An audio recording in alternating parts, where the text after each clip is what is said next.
اللہ تعالیٰ نے ایک حد بیان کر دی، فرمایا وَلَن تَرْضَىٰ عَنْكَ الْيَهُودُ وَلَا النَّصَارَىٰ حَتَّىٰ تَتَّبِعَ مِلَّتَهُمْ، فرمایا یہ یہودی اور عیسائی تم سے ہرگز راضی نہیں ہوں گے۔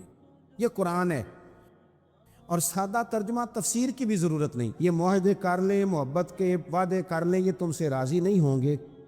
کب راضی ہوں گے؟ حَتَّىٰ تَتَّبِعَ مِلَّتَهُمْ، یہاں تک کہ تم ان کے دین کی پیروی کرنے لگ جاؤ۔ میرا جب پہلی دفعہ پاسپورٹ بنا تو میں نے سارا پڑھا، کتابیں پڑھنے کا شوق تھا شروع سے۔ اس کے ہر صفحے پہ لکھا ہے کہ سوائے اسرائیل کے، یعنی آپ پوری دنیا میں یہ سبز ہلالی پاسپورٹ لے کے جا سکتے ہیں، خبردار اسرائیل آپ یہ پاسپورٹ لے کے نہیں جا سکتے۔ یعنی اتنی نفرت کسی ملک سے کہ اس پر لکھ کے چھاپ دیا ہر صفحے پر کہ یہ پاسپورٹ سوائے اسرائیل کے ہر ملک کے لیے کارآمد ہے۔ آپ دیکھیں کہ اتنی بربریت اور اس جیتے جاگتے دیکھتے ماحول میں کہ جس میں ہر چیز کیمرے کی آنکھ دیکھ رہی ہے، اس میں اس قدر زیادہ اسرائیل کی جارحیت۔ اس کے جواب میں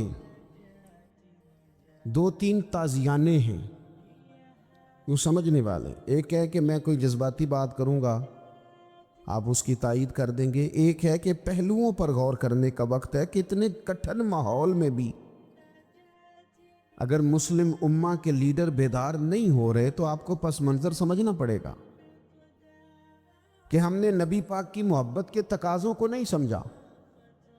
حضور سے محبت ہے نا، تو پھر نبی پاک کو تو سادہ طرز زندگی پسند ہے، حضور کو تو پسند نہیں ہے۔ اللہ کے محبوب نے تو دعا مانگ کے فقیری لی اللہ تعالیٰ سے۔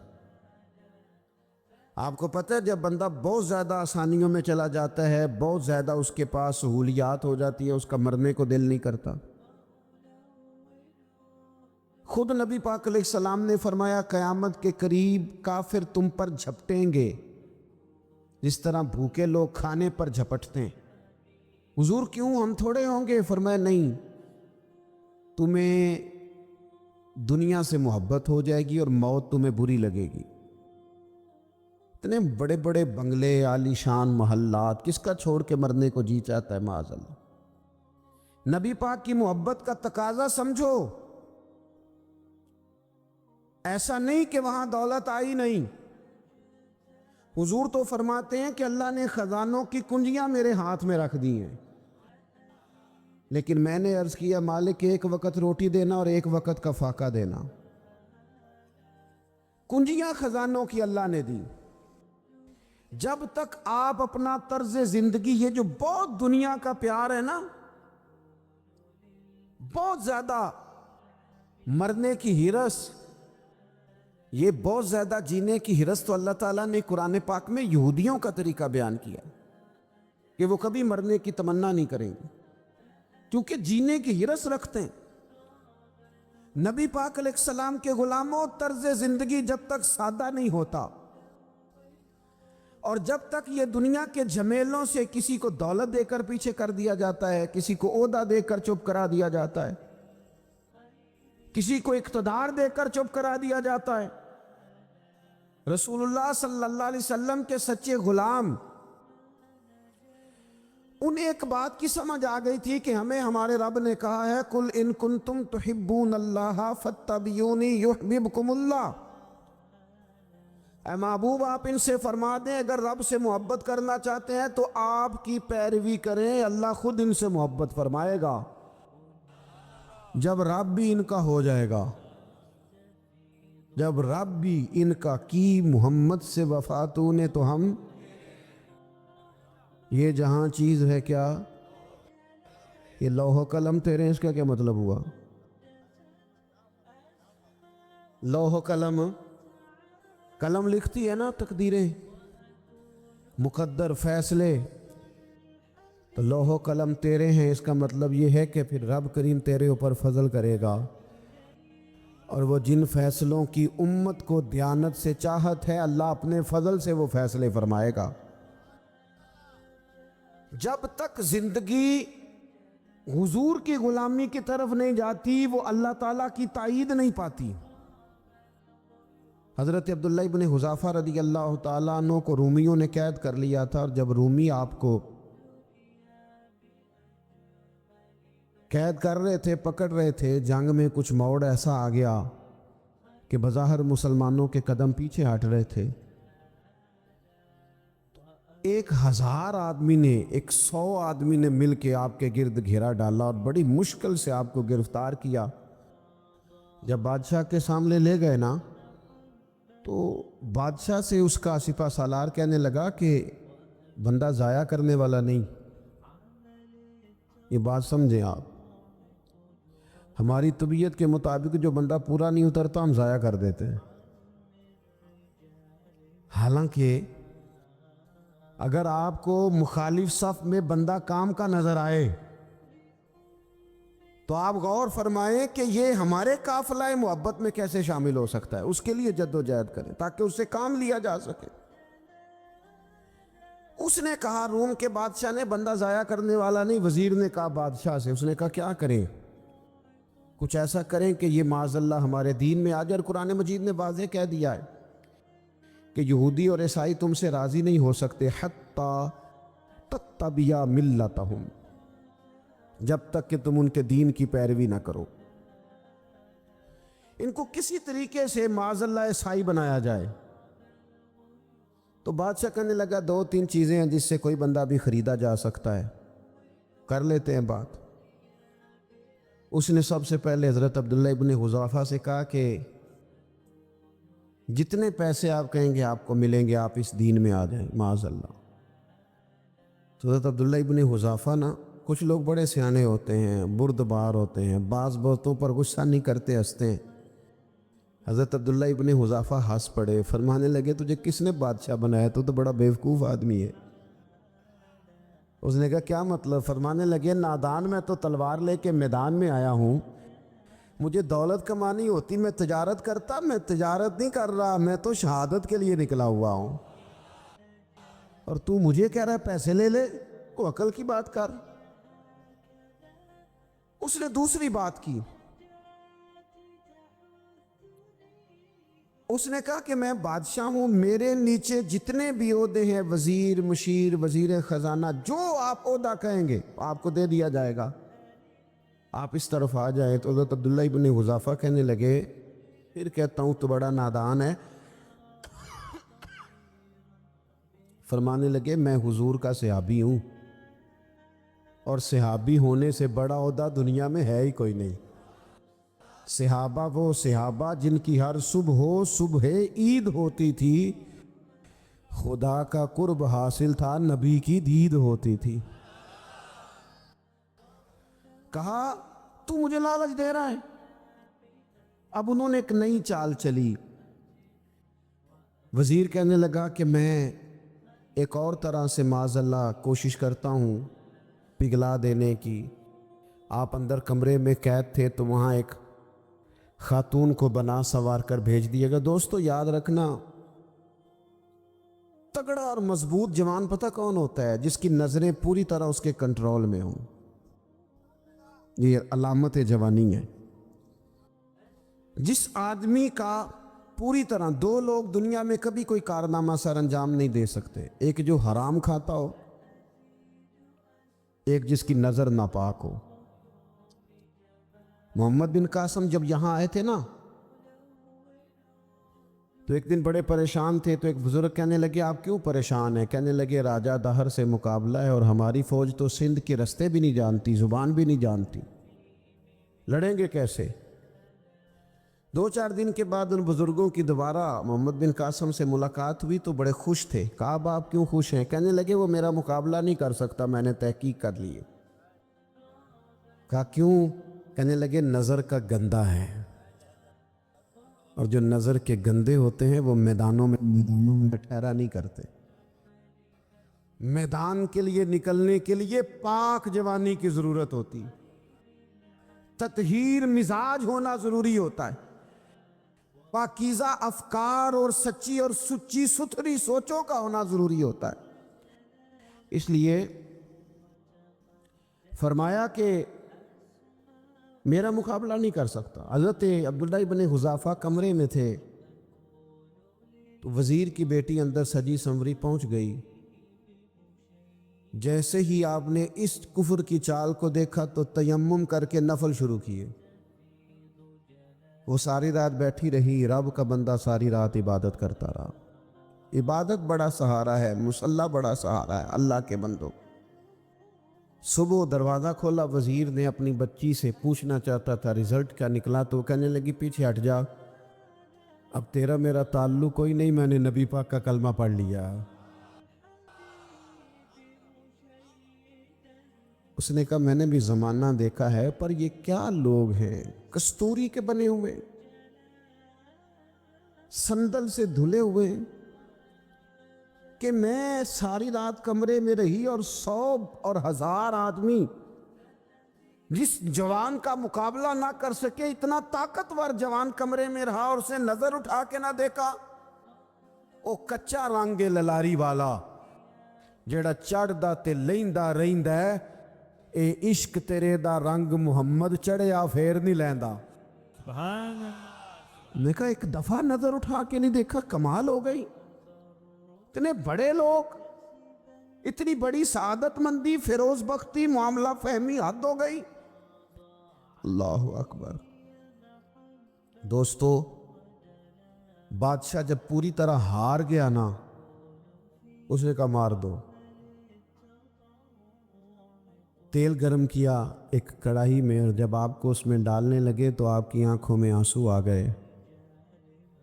بادشاہ کا خیال ہوا شاید نرم ہو گئے ہیں. کہنے لگا روئے کیوں؟ فرمانے لگے سوچتا ہوں جان ہی ایک ہے،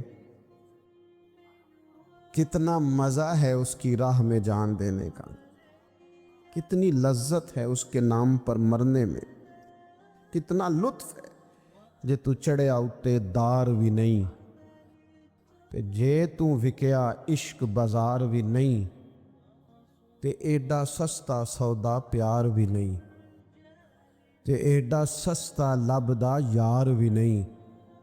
کئی جنگل گانے پیندے نی، کئی دوزخ لنگنے پیندے نی، جے وہ اس ملوں بھی مل جاوے، ایدوں سستا ہور بپار بھی نہیں.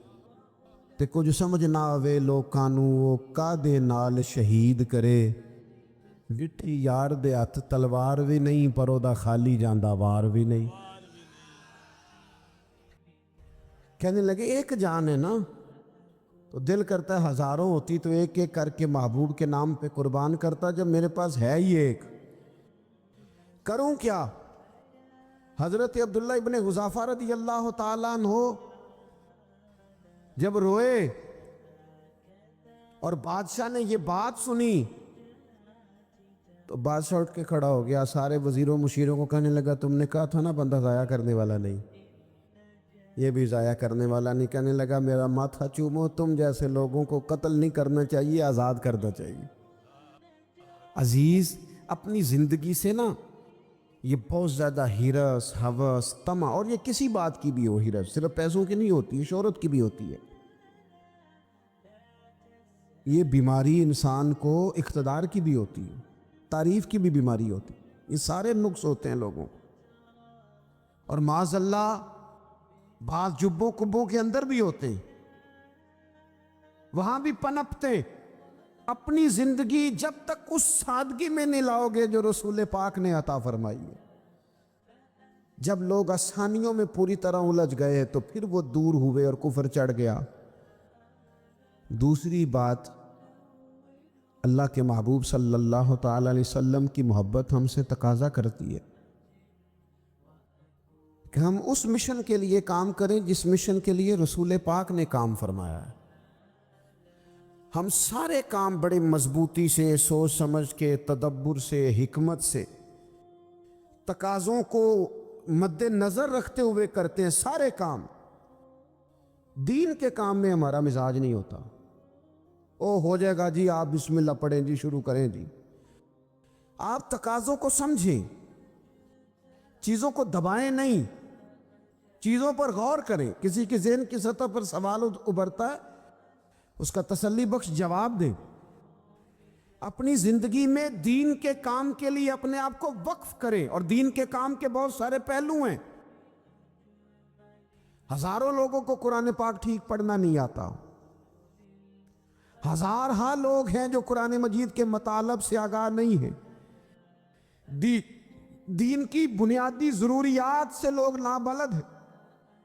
میں آپ کو کس طرح یہ بات سمجھاؤں کہ ہزاروں کی تعداد میں طلاقیں اس لیے ہوتی ہیں کہ مردوں کو طلاق کے مسئلے نہیں آتے، انہیں پتہ نہیں ہے کہ مجھے حقوق زوجین کے معاملے میں کیسے چلنا۔ ڈھیر سارے گھروں میں تباہی اس لیے ہے کہ تربیت اولاد کا دینی منہج ہمیں نہیں پتا۔ اپنا حصہ ملائیں دین کے کام میں۔ ایک آدمی کو اگر تو نمازی کرنے میں کامیاب ہو گیا، تیری زندگی بدل گئی۔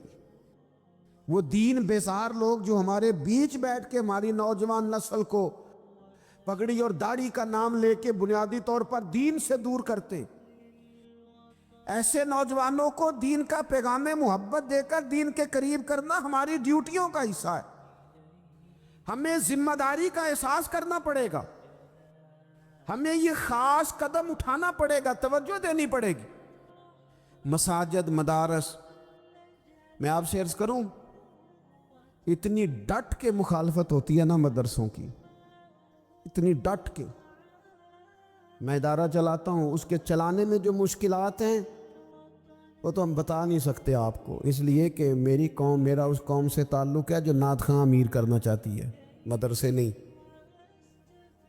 نقیب خطیب پیدا کرنا چاہتی ہے، شعر و شاعری کی زندگی کو پروان چڑھانا چاہتی ہے۔ فقط ہمارا ان لوگوں سے تعلق ہے جو لاکھوں کروڑوں روپیہ محافل پہ لگائیں گے، اور قاری صاحب بیچارے اگر مسجد کا کوئی ہونے والا کام کسی وقت بتا دیں گے تو وہ بڑی مشکل آ جائے گی ان کے لیے۔ یہ کیسے ہو سکتا ہے، آپ نے یہ ڈیوٹی بتا دی؟ مدارس، اور جتنا اہم رول دین کو پھیلانے میں مدارس اسلامیہ کا ہے، اتنی زبردست۔ لوگوں کا خیال ہوتا ہے میری طرح کے لوگ شاید کام کرتے ہیں، ڈیوٹی کرتے ہیں۔ یہ 10-15 لوگ آپ کو نظر آتے ہیں جو آپ کو کہیں میڈیا پر یا ادھر ادھر ڈیوٹی کرتے، مخلص لوگ اپنی جگہ پہ، وہ بھی بڑا ہی کام کر رہے ہیں، جو میڈیا پہ آ کے بھی اخلاص سے اور درد دل سے کو دین کی، ان کی بھی کسی بات کی حوصلہ شکنی نہیں۔ لیکن ہزارہا اساتذہ جو مدارس میں بیٹھ کے پڑھاتے ہیں، انہوں نے وہ سارے لوگ تیار، آپ سمجھ نہیں سکتے کتنا بڑا کام۔ حفظ کا استاد جو ہوتا ہے نا، اس کی ڈیوٹی 24 گھنٹے ہوتی ہے، فجر سے پہلے، اور اس نے بچوں کو اٹھانا ہے۔ تنخواہ تو ہم انہیں دینا نہیں نہ چاہتے جی، تنخواہ نہیں دی دی انہوں نے، ہم بھی مولوی امیر نہ ہو جانا۔ مولوی نو تے سوٹ بھی 27ویں والی رات دے ہی تاکہ کدھر سوان کے عید والے دن پا نہ لوے، کیونکہ 27ویں تو بعد تے درزی پھڑتا ہی کوئی نہیں، کیوں حضرت؟ ایسا ہی ہے نا، اس وقت تو نہیں نہ لیتا۔ تو ہم چاہتے ہیں مولوی ہماری مرضی کے ہماری طرح کا سوٹ نہ پہن لے۔ مدارس کی مضبوطی آپ یہ دیکھ لیں، یہ صلاح الدین ایوبی کا تعلق بھلا کس چیز سے تھا؟ غوث اعظم کے مدرسے سے۔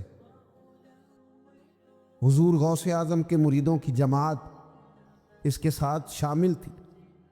کون لوگ تھے جنہوں نے مدارس سے فیض پایا؟ رازی اور غزالی، حضور غوث اعظم، خواجہ اجمیر، یہ سب لوگ مدارس کے لوگ ہیں۔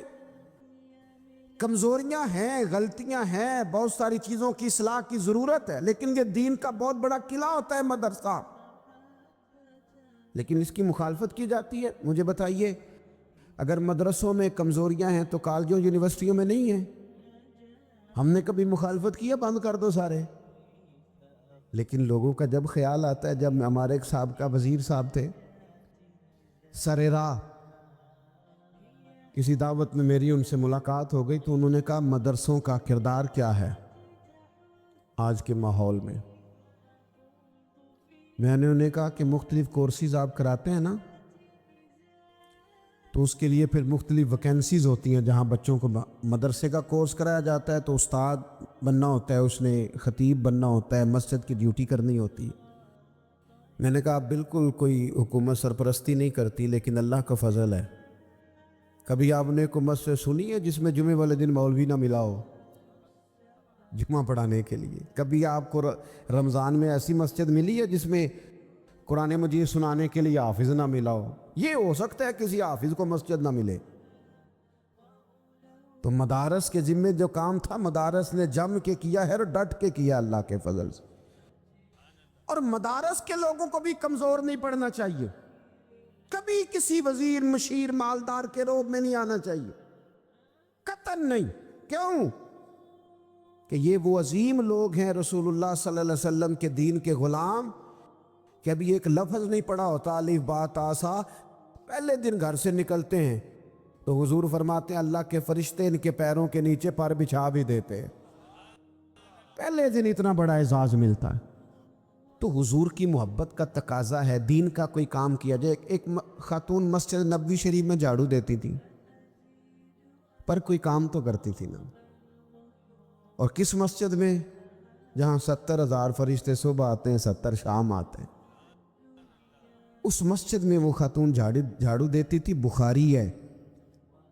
جب ان کا انتقال ہو گیا صحابہ نے سوچا کہ حضور کو تکلیف ہوگی, بغیر بتائے جنازہ پڑھ دیا. حضور صبح تشریف لائے, تازی قبر دیکھی, اور محبوب وہ ہیں جو فرش پہ کھڑے ہو کے عرش کی خبریں دیتے ہیں.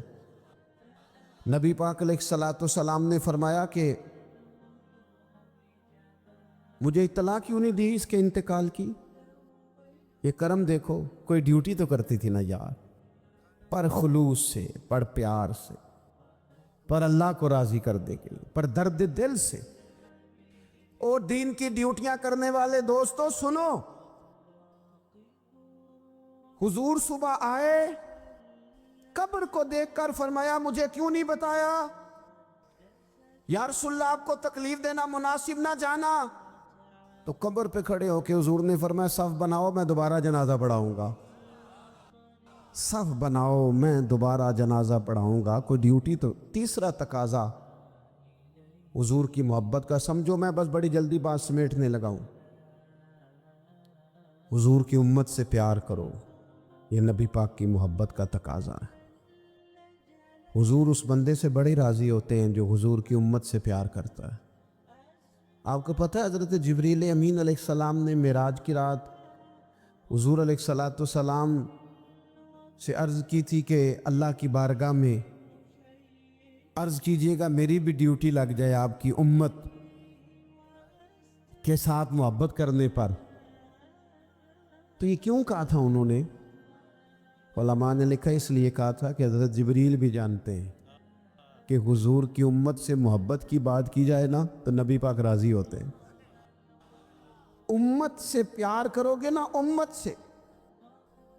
ایک صرف بات کا خیال رکھنا, عقیدہ برا ہو تو بات دوسری ہے, ورنہ میرے محبوب کی امت کا ایک ایک شخص جو مدینے والے کا کلمہ پڑھتا ہے, جو حضور کا غلام ہے, اس کے بارے میں اپنے دل میں گنجائش رکھنا, پیار رکھنا, وارفتگی رکھنا. او دوستو یہاں لوگ کس کس طرح گروہوں کو, جماعتوں کو سپورٹ کرتے ہیں. نبی پاک نے اس امت کی کثرت پر فخر بیان کیا اور حضور فرمانے لگے 120 صفیں جنتیوں کی ہوں گی, قیامت میں 80 صفیں صرف میری امت کی ہوں گی. میں کثرت امت پر فخر کروں گا. ان لوگوں سے پیار کرنا ہے, ان کے دکھ درد کو سمجھنا ہے. پتہ ہے آج کیا ہوتا ہے؟ آج ہمیں نا مختلف چھوٹے چھوٹے ملکوں میں بانٹ دیا گیا, تو ہم کسی دوسرے مسلمان بھائی کا درد نہیں محسوس کرتے. ہم گھروں میں نہیں محسوس کرتے. پڑوسی پر ظلم ہو رہا ہو تو ہم کہنے پتر ساڈا نہیں مسئلہ, یہ مسئلہ ہے, تینوں کی لگے. حالانکہ پڑوسی کی آگ اس لیے بھی کسی وقت بجھا دینی چاہیے کہ پڑوسی کی نہ بجھائی جائے تو اپنا گھر بھی زاد میں آ جاتا. آج امت مسلمہ سے ہمیں بس لگا دیا گیا اپنے حصے کی روٹی کماؤ, اپنے حصے کی کوٹھی بناؤ, اپنے حصے کی گاڑی خریدو, اپنے حصے کا کام کرو. امت کا درد, امت کی بات, وحدت امت کا تصور, امت کا دوبارہ سے وہ شان ارسل رسولہ بالہدی ودین الحق لیظہرہ علی الدین کلہ, وہ تصور کب ہوگا؟ اس وقت ہوگا جب ہم بات امت کی کریں گے. نبی پاک علیہ السلام نے فرمایا مسلمان کی مثال ایک جسم کی طرح ہے. جسم کے ایک حصے کو تکلیف ہو تو سارا آزمائش میں آ جاتا ہے. مجھے بتاؤ یہ انگلی درد کرتی ہو، یہ انگلی جسم کا حصہ ہے نا، تو میرا خیال ہے دماغ یہ کہہ دے گا کہ انگلی کی درد ہے نا مینوں کی لگے، دل کہہ دے گا کوئی نہیں ٹینشن لینی انگلی کا مسئلہ ہے نا. ایسا نہیں ہوتا، بلکہ جب انگلی میں درد ہوتی ہے تو دماغ منصوبہ بندی کرتا ہے کہ اس کا علاج کیسے ہو سکتا ہے. دل پریشان ہوتا ہے، پیر چل کے جاتے، ہاتھ وہ دوائی وصول کرتے، دانت اسے چبا کر، حلق اسے نگل کر، معدہ اسے ذخیرہ کر کے جسم میں پھیلاتا ہے، پھر جا کے انگلی شفا پذیر ہوتی ہے. ایک حصے کو درد ہو تو سارا حصہ کام پہ لگ جاتا ہے. اسرائیل اگر تکلیف دے رہا ہے فلسطینیوں کو تو ہونا چاہیے تھا نا بعض مسلمان حکمرانوں کو نیند نہ آتی، وہ درد دل محسوس کرتے. ہونا چاہیے تھا نا کہ بعض لوگ یہاں ہم کیا کرتے ہیں بھلا بیٹھ کے، اب تو مجھے بعض چیزوں سے کوفت بھی ہونے لگا. ہم دیتے ہیں بیان، مذمت. آپ کے بیان دینے سے کیا ہوگا؟ فلانے نے بھی بیان دے دیا، فلانے نے بھی کلپ دے دیا. یہ کیا کر رہے ہیں؟ یہ تو آپ زندہ رہنا چاہتے ہیں. وہ جس طرح آج کل ہمارے ہاں بہت ساری چونکہ جماعتیں ہیں تو کشمیر ڈے آتا ہے نا تو مل کے ریلی نہیں نکالی جا سکتی، سوال نہیں پیدا ہوتا، کیونکہ ہمیں جماعتوں کو زندہ رکھنا ہے. اس جماعت کی خبر الگ لگنی چاہیے، اس جماعت کی خبر الگ. تو ایسے کوئی انقلاب آئے گا؟ یاد رکھنا امت کو پوری کو ایک طاقتور آواز بننا پڑے گا. ہمیں تھوڑا تھوڑا اوپر اٹھ کے سوچنا پڑے گا. خدایا اللہ تعالیٰ مجھے معاف کرے اگر کوئی بات میں سطحی کر رہا ہوں، دل کی گہرائی سے عرض کرتا ہوں اب تو بڑا سخت وقت آ گیا. اب چونکہ اب تو کیمرے کی آنکھ آئی ہے تو وہ زخمی بچے دیکھے نہیں جاتے، وہ تڑپتی مائیں دیکھی نہیں جاتی، وہ سسکتی اور آواز دیتی بیٹیاں سنی نہیں جاتی. وہ آوازیں ایسی ہیں جیسے وہ رات کے سناٹوں میں چیخیں بن کے لوگوں کو جگایا کریں گی. خدا را کچھ جرم ایسے ہوتے ہیں جن کی سزائیں بڑی سخت ہوتی ہیں، جن کی معافی بڑی مشکل سے ہوتی. اپنے اندر جذبہ ایمانی پیدا کریں. اور میرے دوستو بستر پر بھی تو لوگ ماری جایا کرتے ہیں نا. اپنی زندگی رسول اللہ صلی اللہ علیہ وسلم کے دین کے نام کرو. جذبہ جہاد، شوق شہادت اور عشق رسول، یہ عناصر ہیں جو امت مسلمہ کو پیروں پر کھڑا کریں گے. 2 منٹ کے لیے سوچو، امت اگر اسی طرح کٹتی رہی، پریشان رہی، دکھتی رہی اور باری باری کر کے، اقبال نے کیا کہا تھا؟ اس نے کہا تھا وطنوں میں، انہوں نے کہا تھا کہ ان تازہ خداؤں میں بڑا سب سے وطن ہے، جو پیرہن اس کا ہے وہ مذہب کا کفن ہے. تو اقبال ہم کیا کریں؟ کہنے لگے بازو تیرا توحید کی قوت سے قوی ہے، اسلام تیرا دیس ہے، کیونکہ تو مصطفی ہے. تو بحیثیت مسلمان سوچنا شروع کر، بحیثیت مسلمان. اور یوں تو سید بھی ہو، مرزا بھی ہو، افغان بھی ہو، تم سبھی کچھ ہو، بتاؤ کہ مسلمان بھی ہو. تمہارے اندر کہیں سے کوئی مومن بھی بولتا ہے کہ نہیں؟ علاقائی تعصبات اور ملکی سرحدوں میں قید ہو جانے والوں، تم ایک نبی کی امت ہو. کیوں نہیں سمجھتے؟ جب کشمیر کی بیٹی روتی ہے تو مدینے والے محبوب پاک علیہ السلام کی امت کی بیٹی روتی. جب فلسطین کی بیٹی روتی ہے تو امت کی بیٹیاں روتی. خدا را کچھ درد دل اپنی طبیعت میں پیدا کریں. میں حکمرانوں کی بات نہیں کرتا، میں تو عام لوگوں سے ایسے تبصرے سنتا ہوں جو نہیں کرنے چاہیے. وہ نہیں جی نہیں. دوسرا رخ بھی دیکھو، عام آدمی اٹھ کے، عام لوگ بھی یہ خطرناک سوچیں اور ان سے خوفناک نتائج برآمد ہوں گے.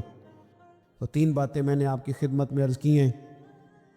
ایک تو کوشش کریں اپنی زندگی کے اندر کہ زندگی کو سادہ کریں، پیسہ ضرور کمائیں لیکن پیسے سے پیار نہ کرو، پیار تو مدینے والے رسول سے کرنا۔ دولتیں، ہرس، ہوس، طمع، ان سے باہر آؤ۔ اور دوسری گزارش آپ کی خدمت میں یہ عرض کی ہے، کچھ نہ کچھ دین کا کام، اور اس میں بھی شہرتوں سے بچتے ہوئے، تصویروں سے بچتے ہوئے۔ میں ہر محفل میں شاید کہتا ہوں میری فوٹو آ رہی ہے اور لائیو آ رہا ہے اور فلاں ہو رہا ہے، لیکن اس محفل کا خوبصورت انسان وہ ہے جو سب سے پیچھے بیٹھا ہے۔ وہ کسی فوٹو کے لیے نہیں آیا۔ اور میں ڈھیر سارے لوگ دیکھ رہا ہوں، یہ جو آگے بیٹھ جاتے ہیں بعض اوقات 5 7 10 لوگ، یہ بڑی تصویر سازی کرتے ہیں، لیکن جو پیچھے بیٹھے ہوتے ہیں ان کی کوئی فوٹو نہیں آتی۔ اور میں نے بہت سارے لوگوں کو دیکھا ہے کبھی موبائل کو ہاتھ بھی نہیں لگاتے، لیکن جن کے لیے آئے ہیں انہیں تو پتہ ہے نا کون کون آیا ہے۔ اور کچھ دین کے لیے کریں۔ اور تیسری گزارش آپ کی خدمت میں یہ ہے کہ امت بن کر بھی ضرور سوچیں اور امت کے دکھوں کا مداوع بھی کریں، اور امت مسلمہ کا درد بھی اپنے سینے میں ضرور محسوس کریں۔ اللہ تعالی ہماری اس بزم کو۔ یہ ایک بات اور سن لیں جی، نبی پاک علیہ الصلوۃ والسلام نے ارشاد فرمایا، لائیں جی، حضور سید عالم علیہ الصلوۃ والسلام نے ارشاد فرمایا کہ جب تک بندہ اللہ کے بندوں کی مدد میں رہتا ہے نا، اللہ بھی اس کی مدد کرتا رہتا ہے۔ یعنی اگر آپ امت کے لیے سوچتے ہیں، کوئی امت کے لیے فکر پیدا کرتے ہیں، کچھ امت کی سوچیں لاتے ہیں، تو اللہ بھی مدد فرمائے گا۔ اور یہ بات اچھی طرح یاد رکھیں، جب بھی بندہ کوئی ایسا کام کرتا ہے نا جو خالص اللہ کی رضا کے لیے ہو، تو رب کی مدد ضرور آتی ہے۔ وَلَقَدْ نَصَرَكُمُ اللَّهُ بِبَدْرٍ وَأَنْتُمْ أَذِلَّةٌ